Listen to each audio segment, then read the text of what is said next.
Gue harus diatur sama donatur atau pengacau? Ya donatur lah, selain donatur dilarang mengatur kan? Harusnya Non pilih diatur sama saya aja Non. Hah? Emang apa keuntungannya kalau saya diatur sama bapak? Saya bakal atur Non untuk belanja, main pedi, pokoknya jalan-jalan deh. Tapi harus saya temani buat saya jaga keamanannya. Itu mah bapak lakuin supaya bapak nggak kerja kan? Hah? Bapak yang untung bukan saya. Jangan salah. Non juga untung. Kan Non juga menikmati belanjanya. Ya untungnya sih saya nggak dapat pilihan diatur sama bapak ya, tapi sama donatur. Dek. Hah, baru berapa menit udah diatur aja gue disuruh ke sekolah. Kira-kira siapa ya donatur gue? Ada kemungkinan sih mama. Bukan kemungkinan sih, emang udah pasti kan. Soalnya mama suka ngasih gue duit dan mama nggak mau gue bolos. Tapi papa juga selalu kasih kita duit, Kak. Iya deh, tapi yang kerja kan mama, jadi udah pasti mama donaturnya. Ya udahlah, untung aja kalau kakak diatur sama mama, soalnya kan mama pasti pengen yang terbaik buat kakak. Kalau kamu pilih diatur sama siapa, Dek? Aku nggak dikasih pilihan dan nggak harus diatur sama siapapun, Kak. Cuman kakak doang yang dikasih. Hah? Yang bener? Iya, beruntung deh aku, soalnya aku nggak suka diatur-atur, aku mau bebas aja. Ih, sekarang malah banding-bandingin diri, mau buat kakak iri kamu. Akhirnya sampai juga di sekolah. Lah, gue disuruh ganti baju, tapi ini kan seragam sekolah hari ini. Gimana kalau gue ganti baju? Aduh, ada tanda serunya, berarti gue harus ganti sekarang dong. Ya udahlah, daripada gue ngelanggar aturan kan. Untung aja gue bawa baju seragam hari lain.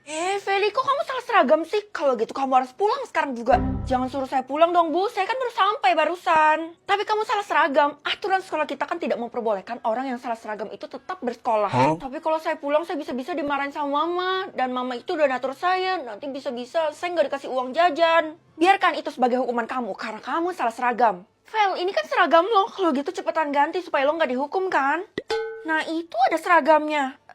Sebenarnya mulai dari tadi pagi saya diatur sama donatur saya, Bu. Jadi dia nyuruh saya buat ganti baju itu. Kamu diatur sama donatur? Wah, kalau kayak gitu suruh donatur kamu buat nyumbang 100 juta ke sekolah ini, jadi ibu nggak akan hukum kamu. Hah, banyak banget, Bu. Kalau kamu nggak bisa memenuhi, saya akan skor kamu dari sekolah ini. Jangan gitu dong, Bu. Aduh, saya aja nggak tahu siapa donatur saya. Ya udah deh, saya coba cek dulu. Oke, ibu akan tunggu kamu. Waktunya sampai besok ya. Aduh, gimana dong kalau gue pulang sekarang, kemungkinan besar gue dengar ocehan mama. Tapi harusnya mama gak mungkin marah kan ya. Soalnya mama adalah donatur, mama yang ngatur gue. Oke, pulang. Loh, jangan pulang. Kok aneh banget mama ngelarang gue buat pulang ke rumah. Gue harus pergi ke rumah itu. Rumah itu kan yang ada di ujung jalan dan rumah itu berhantu.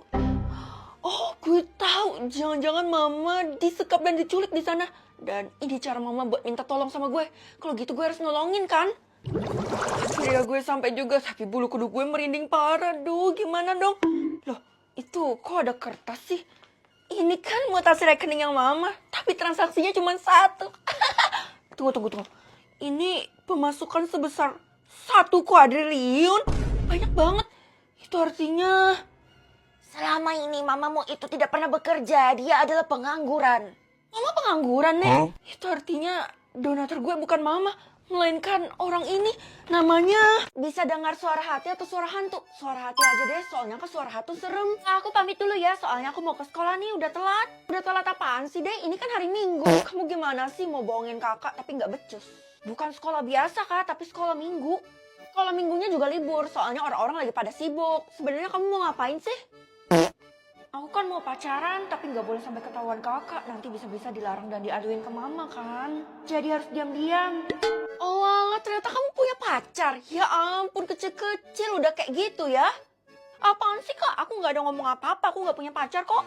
Kakak bisa dengar suara hati kamu. Pokoknya nggak boleh ya. Kamu nggak boleh pacaran. Aduh, gimana sih? Capek banget ngejaga-jaga kayak gini. Lagi pula nggak ada maling juga. Pak, jangan marah-marah mulu Pak. Mood saya jadi swing nih gara-gara Bapak. Iya, maaf. Saya nggak akan marah lagi. Bilangnya nggak akan marah lagi, tapi nadanya masih ketus gitu. Emang ada apa sih? Cerita sama saya. Nggak ada apa-apa. Emang hidup ini aja yang kurang asem. Oh, jadi nggak mau ngasih tahu ya? Sebenarnya aku tuh kesel banget karena gaji nggak naik-naik udah 5 tahun. Seandainya anak ini bisa bilang ke mamanya. Oh alah, ternyata masalah gaji toh. Ya udah, nanti saya bakal bilangin ke mama saya bakal bujuk dia buat naikin gajinya Bapak. Yang bener, Non. Wah, Non keren banget bisa baca hati saya. Ma, kita liburan yuk. Bosan banget liburan kayak gini nggak ada kemana-mana loh. Tunggu. Kamu nggak boleh deket-deket sama Mama.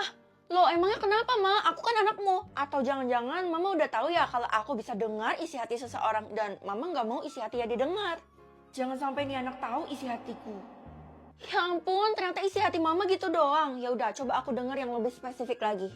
Aduh, kapan sih nih anak pergi? Aku sama sekali nggak mau isi hatiku didengar sama dia. Mama kenapa sih mah kayak mencurigakan gitu dah? Kalau gitu aku ngambek, aku nggak mau lagi sama mama. Hey, jadi kan nanti pulang sekolah main ke rumah gue? Maaf Vel, gue baru tahu kalau sebenarnya rumah lo yang sekarang itu adalah zona merah.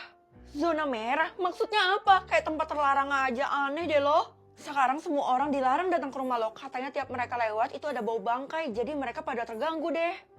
Lo ngomong kayak gitu emangnya lo pernah ngebuktiin sendiri? Enggak sih, gue udah gak pernah lewat rumah lo selama 1 minggu. Tapi warga yang bilang itu sebanyak 1000 orang, makanya gue percaya. Kalau gitu, banyak dong pahala gue, soalnya banyak yang ngomongin. Sebenarnya sih gue udah pengen mengakhiri hubungan persahabatan sama si Feli ini. Tapi gimana cara ngomongnya? Ya udah kalau lo mau putus persahabatan sama gue juga nggak maksa lo temenan sama gue. Bye. Ih, kok dia bisa tahu isi hati gue sih? Aneh banget.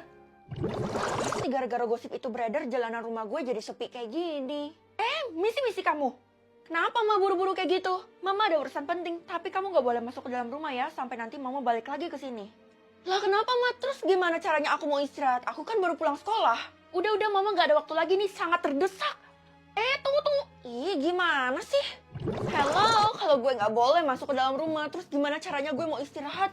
Apa gue harus ke rumah Keisha ya? Tapi nggak mungkin soalnya gue baru putus persahabatan sama dia. Loh, kok kayak ada yang ngebuka dari dalam padahal kan kuncinya masih ada di kantong gue. Jangan-jangan ada orang lain lagi. Oke, gue harus buka. Sebenarnya ada apa sih di dalam dan kenapa Mama ngelarang gue? 3, 2, 1. Bisa tahu jenis ikan atau jenis uang? Jenis ikan aja deh, soalnya kan gue nggak mata duitan. Ada milidi nih. Jangan itu kan makanan ikan. Yang bener aja mah. Tapi kok pedas? Emangnya ikan bisa makan pedas? Enggak lah, Mama cuma bercanda. Itu snack kita. Nih, kalau kamu mau tinggal beli aja di keranjang kuning ini. Tapi emang enak banget sih rasa pedas daun jeruk itu. Kan rasa kesukaan keluarga kita. Emangnya Mama pelihara ikan? Jenis apa mah? Ikan lele.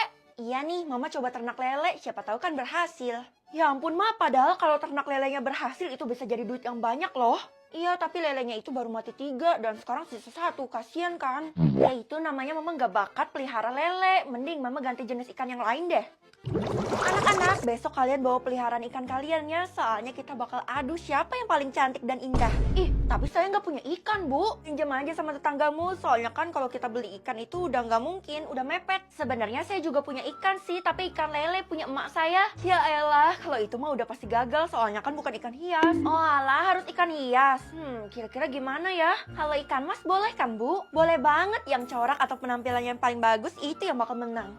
Emangnya kalau menang bisa dapat apa? Akan diperlakukan seperti princess, soalnya dia telah memelihara ikan yang indah. Princess? Berarti bakal tinggal di istana. Wah, jenis ikan yang bakal lo bawa apa, Ti? Piranha, ikan kesayangan gue. Buset, yang bener aja, piranha itu kan pemakan daging. Bisa-bisa nanti daging kita dimakan sama dia. Kalau lo nggak masukin jari lo ke akuarium, nggak bakal dimakan kok sama piranhanya. Tetap aja lo bakal kalah, soalnya kan yang bakal menang itu yang ikannya indah. Gue nggak ngincar kemenangannya sih, soalnya gue nggak suka imbalannya cuma jadi princess. Gue kan sukanya jadi cowboy. Wah, sayang banget lo udah buang kesempatan bagus. Kalau gitu, mending lo bantu gue buat cari ikan lain deh. Soalnya gue belum nemu nih. Orang kayak lo juga nggak bakal menang, soalnya kan sekarang pasar ikan udah pada tutup. Nggak, gue bakal usaha. Pokoknya gue bakal dapetin imbalan itu. Ibu itu nyuruh buat bawa ikan, emangnya ibu sendiri pelihara ikan? Iya ada kok, saya punya banyak. Tapi kenapa saya nggak bisa deteksi, Bu? Padahal saya punya kekuatan bisa melihat jenis ikan seseorang. Itu karena jenis ikan yang saya pelihara privacy. Jangan-jangan nih guru bohong lagi. Sebenarnya ikan apa sih yang dia pelihara? Nggak jelas banget deh. Oh iya, ibu punya lebihan ikan sih yang bisa buat kamu bawa. Kamu mau nggak? Mau banget, Bu. Soalnya sekarang tuh saya udah putus asa buat nyari ikan. Jadi mending saya ambil punya ibu aja kan. Soalnya saya takut dihukum juga besok sama ibu. Bener, kalau kamu bawa ikan punya ibu, pasti kamu nggak akan kena hukum. Oke, Bu, mana ikannya? Besok subuh-subuh kamu harus datang ke sekolah buat ambil ikannya. Subuh? Aku lihat kenapa kolam lele Mama kosong ya? Iya, sekarang Mama ganti jenis ikan, soalnya semua lele Mama udah pada mati. Ganti ikan? Berarti jenis baru lagi, Ma? Kalau gitu ikan apa ya? Ikan buntal? Iya, karena Mama tuh suka banget sama Nyonya Puff, jadi Mama memutuskan untuk pelihara ikan itu. Gimana? Bagus gak? Dari yang aku lihat sih aneh, Ma. Dia bisa ngembang jadi bulat. Iya, nah, itu sebagai perlindungan dirinya saat merasa terancam. Wih, keren. Mama pinter juga ya pilih ikan. Lucu deh. Tapi Mama lihat-lihat kamu udah rapi aja subuh-subuh kayak gini. Emangnya kamu mau kemana? Ke sekolah lah, Ma. Aku tuh mau... nggak usah kasih tau Mama deh, nanti gue malah dilarang. Pasti kamu mau nyontek PR temen kan, makanya kamu mau datang pagi-pagi. Iya, bener, Ma. Loh, Del, ternyata lo udah sampai sekolah juga. Hari ini gue bawa ikan teri. Kalau dilihat dari jenis ikan yang lo pelihara sih bener. Tapi mana ikannya? Ini di dalam kotak makan ada nasi dan lauknya ikan teri. Ya ampun, lo itu salah paham. Bu guru kan suruhnya kita tuh bawa ikan hias dan hidup. Hah? Ya, jadi gue nggak mungkin menang dong. Udah pasti gugur itu, mah. Nah, sekarang gue mau ambil ikan gue dulu soalnya masih sama bu guru. Tunggu. Lo mau ambil peliharaannya bu guru? Iya, tapi kenapa malah jadi lo yang takut? Ih, kabur. Bu, sekarang saya udah siap buat ambil ikannya. Mana ikannya? Akuariumnya di mana? Oh, nggak usah diambil soalnya dia bisa datang sendiri loh. Hah, lucu deh ibu, ikan kan nggak punya kaki. Nah, itu dia udah datang. Hah,